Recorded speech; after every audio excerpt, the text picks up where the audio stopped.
Good morning students. पिछले lecture में हम जुडिशियल रिव्यू यानी न्यायिक पुनरावलोकन को समझ चुके हैं। आज हम देखेंगे न्यायिक सक्रियता या जुडिशियल एक्टिविज्म जो है उसका अर्थ क्या है और क्या ऐसे कारण है जिसके कारण ये जुडिशियल एक्टिविज्म जो है वो प्रयोग में लाया जाता है। जुडिशियल एक्टिविज्म का जो कॉन्सेप्ट है वो सबसे पहले अमेरिका में आया, वहीं पे विकसित हुआ। और इस टर्म जुडिशियल एक्टिविज्म जो है उसका वर्ड का इस टर्म का सबसे पहले प्रयोग 1947 में आर्थर जूनियर ने किया, जो कि एक अमेरिकी इतिहासकार थे। और भारत में जो है न्यायिक सक्रियता का सिद्धांत जो है वो 1970 के जो डेकेड है उसके मध्य में आया, 1970 के दशक के मध्य में आया। और न्यायमूर्ति वी.आर. कृष्ण अय्यर, न्यायमूर्ति पी.एन. भगवती, न्यायमूर्ति ओ. चिन्नप्पा रेड्डी, न्यायमूर्ति डी.एन. देसाई ने देश में न्यायिक सक्रियता की नींव रखी।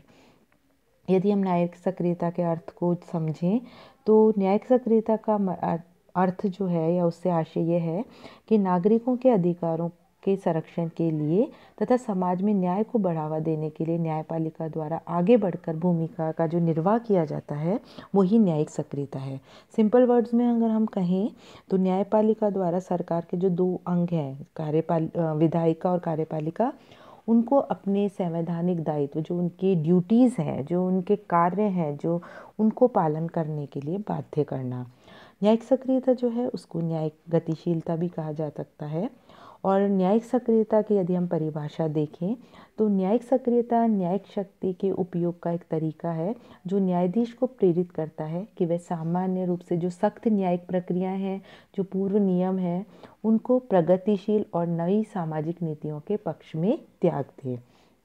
न्यायिक सक्रियता जुडिशियल एक्टिविज्म न्यायपालिका का वह कार्य है जिसमें व्यक्तिगत अधिकारों को ऐसे निर्णयों द्वारा संरक्षित या विस्तारित किया जाता है जो पूर्व नियमों और परिपाटियों से अलग हटकर होते हैं। न्यायिक सक्रियता का जो कॉन्सेप्ट है वो जनहित याचिका की अवधारणा से निकटता से जुड़ा हुआ है।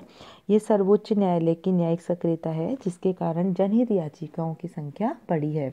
दूसरे शब्दों में हम कहें कि जो PIL जो है न्यायिक सक्रियता का ही परिणाम है। और वास्तव में जो PIL या जनहित याचिका है यह न्यायिक सक्रियता का सबसे लोकप्रिय स्वरूप है। अब हम देखें कि न्यायिक सक्रियता जो है, ऐसे कौन से कारण हैं जिन्होंने न्यायिक सक्रियता को बढ़ावा दिया है या न्यायिक सक्रियता को प्रयोग में आया है। तो सबसे पहला जो कारण है वो ये है कि उत्तरदायी सरकार लगभग जब उस समय ध्वस्त हो जाती है, जब सरकार की जो कार्यपालिका और विधायिका जो है यदि अपने अपने कार्यों का निष्पादन नहीं कर पाती तो जो रिस्पॉन्सिबल गवर्नमेंट का कॉन्सेप्ट है वो बिल्कुल ख़त्म हो जाता है। तो फिर क्या होता है कि संविधान और लोकतंत्र में नागरिकों का भरोसा टूटता है और फिर जो न्यायालय है उसको अपनी भूमिका का निर्वाह करना होता है। न्यायिक नागरिक जो हैं वो अपने अधिकारों एवं आज़ादी के लिए न्यायपालिका की ओर देखते हैं और न्यायपालिका जो है वो पीड़ित जनता की आगे बढ़कर मदद करने का उस पर भारी दबाव पड़ता है। परिणामतः न्यायिक सक्रियता जो है उसका उदय होता है। न्यायिक उत्साह कई बार क्या होता है कि जो न्यायाधीश हैं वो भी बदलते समय में समाज सुधार में भागीदारी बनना चाहते हैं और इससे क्या होता है कि वो हस्तक्षेप का अधिकार जो उनको मिल जाता है उसके तहत वो प्रोत्साहन उनको मिलता है और अब वो न्यायालय जो है वो कार्यपालिका और विधायिका जो है उनको उनके कर्तव्यों का निर्वाह करने के लिए बाध्य करते हैं। कई ऐसे क्षेत्र होते हैं जहाँ पे नियमों का अभाव होता है, तो न्यायालय यानी कोर्ट जो है उसी की जिम्मेदारी आ जाती है कि वह परिवर्तित सामाजिक ज़रूरतों के हिसाब से न्यायपालिका का न्यायालय जो कार्य है वो करे। भारत का जो कॉन्स्टिट्यूशन है, इंडियन कॉन्स्टिट्यूशन है, वहाँ पे कुछ स्वयं में कुछ ऐसे प्रोविजंस हैं जिनमें न्यायपालिका को कानून बनाने की गुंजाइश है या एक सक्रिय भूमिका निर्वाह करने का उसको मौका मिलता है। सत्तासीन दल जो है, जो पार्टी अभी मेजॉरिटी में है, जिसकी सरकार है, वो सत्ता खोने के भय से ईमानदार और कड़े निर्णय लेने में डर सकता है और इसी कारण क्या होता है, टाइम लगता है, निर्णय लेने में देरी होती है।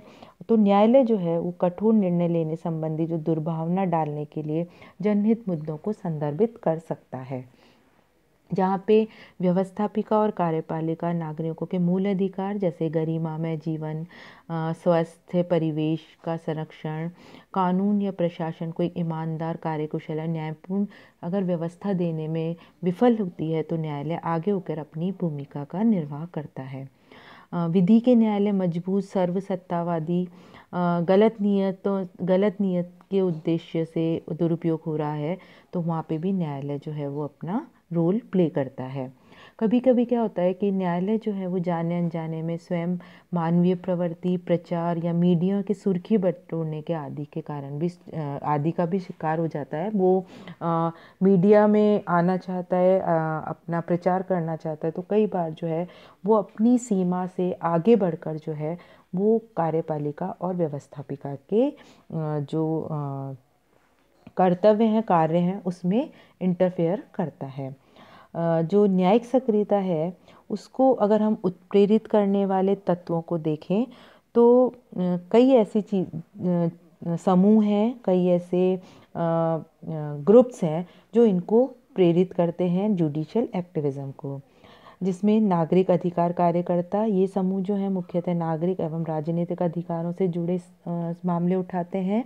जन अधिकार कार्यकर्ता, ये समूह जो है सामाजिक और आर्थिक अधिकारों पर जन आंदोलन का राज्य द्वारा दमन की स्थिति पर जोर देते हैं। उपभोक्ता अधिकार कार्यकर्ता, ये समूह जो है राजनीति और आर्थिक व्यवस्था की जवाबदेही के ढांचे में उपभोक्ता संबंधी मामले उठाते हैं। बाल अधिकार समूह, परिरक्षण अधिकार समूह, निर्धनता अधिकार समूह, महिला अधिकार समूह, बार आधारित समूह, मीडिया स्वायत्तता समूह जो प्रेस की स्वायत्तता की, जवाबदेहिता की बात करते हैं। बंधुआ मजदूर समूह, ये समूह भारत में मजदूरी दास्ता के उन्मूलन के लिए न्यायिक सक्रियता की अपेक्षा करते हैं। यानी ऐसे बहुत से समूह, ऐसे बहुत से ग्रुप हैं जो न्यायिक सक्रियता या जुडिशियल एक्टिविज्म को बढ़ाने का कार्य करते हैं। ये ऐसी मांग उठाते हैं जिससे जो न्यायालय जो है उसको अपनी जो लिमिटेशंस हैं, जो अपनी सीमाएं हैं, उनसे आगे बढ़कर कार्यपालिका और व्यवस्थापिका के कार्यों में हस्तक्षेप करना पड़ता है। ये तो थे कि न्यायिक सक्रियता जो है उसके क्या कारण हैं या न्यायिक सक्रियता के उत्प्रेरक तत्व कौन से हैं। अब देखेंगे कि जो न्यायिक सक्रियता है उसको लेकर जुडिशियल एक्टिविज्म जो है उसको भी लेकर भी कई आशंकाएं हैं। जैसे कि जो कई बार ये डर लगता है कि क्या ये न्यायालय जो है ये विधायिका, कार्यपालिका या जो समाज, जो सोसाइटी है, उनकी शक्ति को हड़पने का कार्य तो नहीं कर रहे हैं। जो लोकतंत्र का ये वास्तव में पोषण कर रहे हैं या भविष्य में उसकी संभावनाओं को समाप्त कर रहे हैं, आदि ऐसे बहुत से जो कारण हैं वो जो है वह जो है वो उत्पन्न करते हैं। लेकिन अंत में हम यही कह सकते हैं कि जो न्यायिक सक्रियता है, जब कभी कार्यपालिका और व्यवस्थापिका जो है अपने कार्यों को यदि सही से नहीं कर पाती तो न्यायालय जो है, क्योंकि वो संविधान का एक प्रहरी है, उसको लोकतंत्र की रक्षा का भार जो है संविधान द्वारा सौंपा गया है, तो वो उस भूमिका का निर्वाह करते हुए जो है लोकतंत्र की रक्षा का कार्य करता है। और यही जो है न्यायिक सक्रियता है, यही जुडिशियल एक्टिविज्म है। Thank you so much.